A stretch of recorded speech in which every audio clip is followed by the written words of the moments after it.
Hello and welcome back, guys, to episode 2, season 1 of Chitty Chats. I'm so excited to be back with you guys, and thank you once again for joining me. I am really overwhelmed with the amount of traction that the last episode of Chitty Chats has received. The messages, the DMs, the likes, the shares, it's just been absolutely phenomenal. And I'm really so excited to see what the future of Chitty Chats brings. Now, on today's episode, I'm going to be talking about one of the very important elements of our character. So as you all know, the world is made up of its own elements, namely water, air and fire. And just like the world, our characters are also made up of similar elements. And each of these elements, they act as pieces of that puzzle, or the puzzle of the wider world and the wider version of our characters.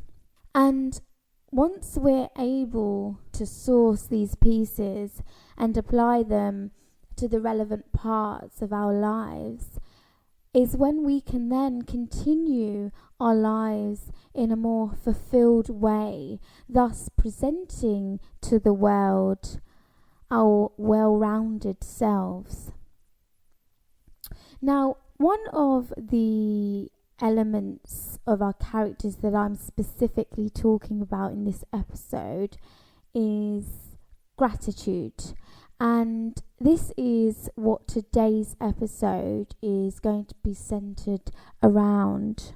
So what I'm going to do for you today is, first of all, I'm going to define gratitude, and then I'm going to go on and explain and describe one of the most traumatic experiences that I've had in my whole life, and how I used the element of gratitude to really pull me out of the dirt and into a more well-rounded person. So the word gratitude, as defined by the Oxford and Cambridge Dictionary, is a noun, that's a person, place or thing, and is the quality of being thankful or the readiness to show appreciation for and to return kindness. So I want to take you back to a time in my life in the end of 2018 / the beginning of 2019. I was in a relationship, very serious relationship, and at this point in our life we were having some very difficult times, and it was a very tumultuous period for both of us, actually. And on this particular evening, I was invited out after work with some colleagues, and I had cycled that day to work. So after work we went to the pub.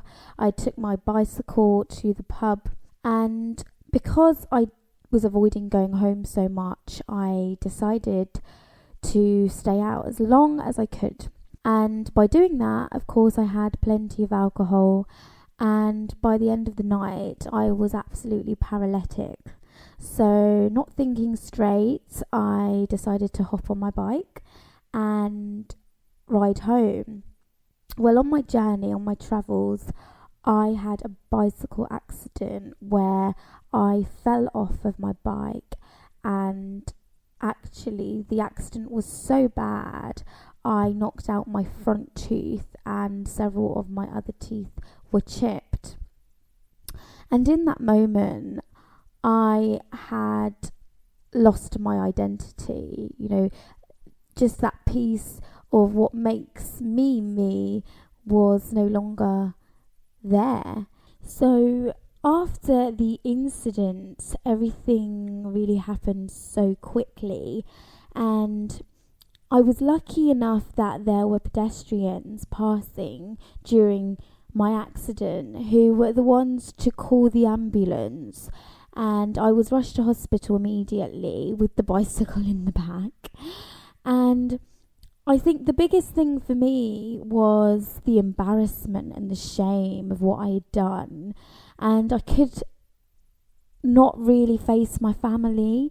I found it very difficult to do that because I felt as though I had failed, and my relationship was failing, this was failing, I was failing, everything was just going downhill, and I just felt like I was in a whirlwind of, complete disaster.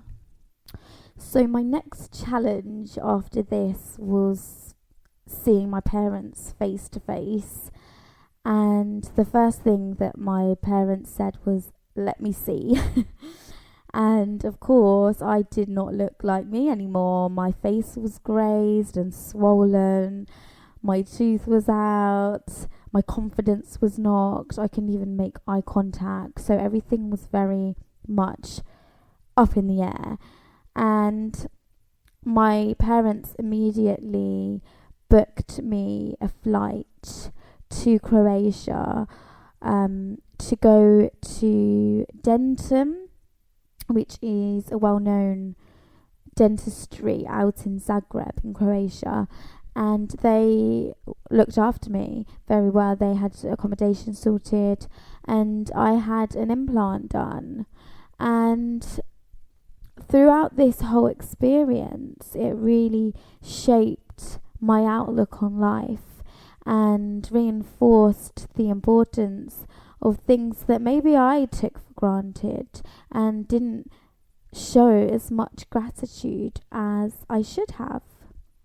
So this is the part that I must dedicate to my mother and father specifically, because no matter how many times I fall down or how hard, they are always the ones to stand by me and empower me, hold my hand and lift me back out from the dirt. And on the tip side of that, I experienced during this trauma people in my life that I had put on a pedestal throughout much of my young life and even my adult life, who in that moment were not present and shared no kind of emotional support where it was required. And actually that in itself proved to be quite a hurdle to overcome. But this is where my gratitude really kicked in for the people that were there for me emotionally, including my older sister, who made sure that she reached out and reassured me that everything would be okay just by giving me that moral support. And so it's in these moments that we must remember our blessings, remember the good that comes out of it. Now, if it wasn't, for example, for the pedestrians that were there to call the ambulance or the ambulance service in the UK, what would have come of me? And I even think about the journey that I would have taken if I had stayed on that bike any longer, and I would have ended up on a main road, and I could potentially not have made it here today. So it's about these things. It's about focusing on those good things, and really using them to multiply that positive energy and reinforce it into your life. And because by doing that and being a well-rounded person and a positive person and maintaining that source of energy, what do? You spread it, you share it amongst others around you that maybe need that. They need that uplifting energy to uplift their spirits. And it's all in support of a better place, a better world to live. So I ask you to think about a time that you had a very tumultuous period in your life, or maybe not so tumultuous, but still in its own right very significant, that helped shape the person that you are today. And really think about the blessings in that event that maybe opened up more opportunities in your life, and think and focus on that, harness that energy. Right then, so as we approach the end of this episode, I want to leave you with another quote. And the reason that I have selected this particular one is because I feel as though it really evokes the message that I've been trying to get across throughout this podcast. And it's by a writer called Rhonda Byrne, and you're probably more familiar with Rhonda as the author of The Secret, or The Magic, or The Power. Now, this particular quote derives from her book The Secret, which was published in 2006. So here goes. Be grateful for what you have now. As you begin to think about all the things in your life you are grateful for, you will be amazed at the never-ending thoughts that come back to you of more things to be grateful for. You have to make a start, and then the law of attraction will receive those grateful thoughts and give you more just like them. So I'll leave you with that quote to contemplate. And just on a final note there, I do want to read out some of the messages that I've been getting. And I have to say it's been very difficult selecting the few because there's just so many. And I am so thankful to you all for your continued support. So one of them is from... this one is from Facebook Messenger. Just listen to your first one.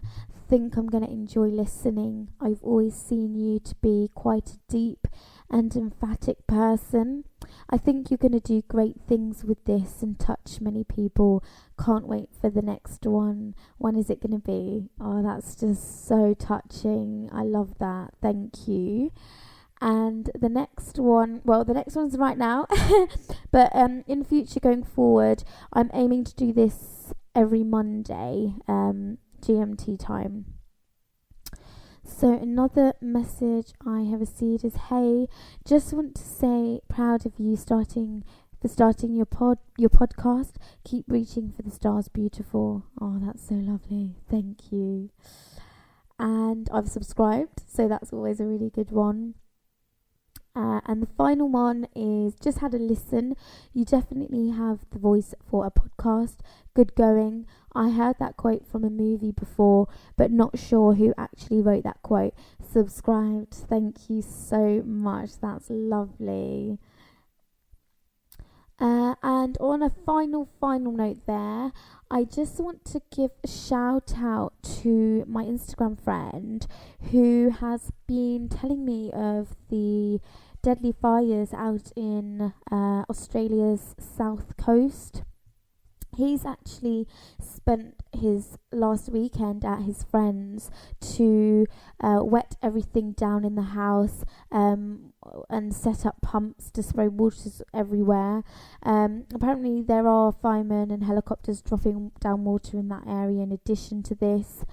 What I thought was quite interesting was how the fires are starting, and what Aslan says is fires are spreading because embers from burning trees are flying around and drop on the ground, and that's what starts a fire.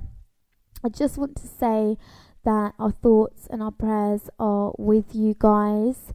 For the rest of you, please stay tuned for more Chitty Chats.